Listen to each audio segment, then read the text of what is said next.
அனைவருக்கும் அன்பான வணக்கம். தினம் ஒரு திருக்குறள். பகை நட்பாக கொண்டொழுகும் பண்புடையாளன் தகைமைக்கண் தங்கிற்று உலகு அப்படின்னு என்ன அர்த்தங்க?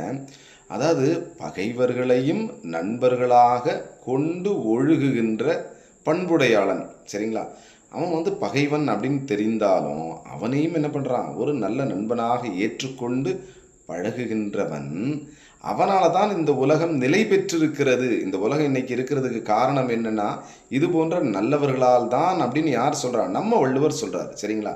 பகை நட்பாக கொண்டொழுகும், பகைவனையும் நண்பனாக ஏற்றுக்கொண்டு பழகக்கூடிய பண்புடையவர்களால் தான், தகைமைக்கண் அவர்களுடைய சிறப்பால் தான் இந்த உலகம் நிலை பெற்றிருக்கிறது. நிலை பெற்றிருக்கிறது அப்படின்னமா, தங்கிற்று உலகு. இந்த உலகம் நல்லா இருக்கிறதுக்கு காரணம் என்னமா? பகைவர்களையும் நண்பர்களாக நேசிக்கின்றவர்களால் தான் அப்படின்னு யார் சொல்றா? நம்ம வள்ளுவர் சொல்றார், சரிங்களா? நன்றி, வணக்கம்.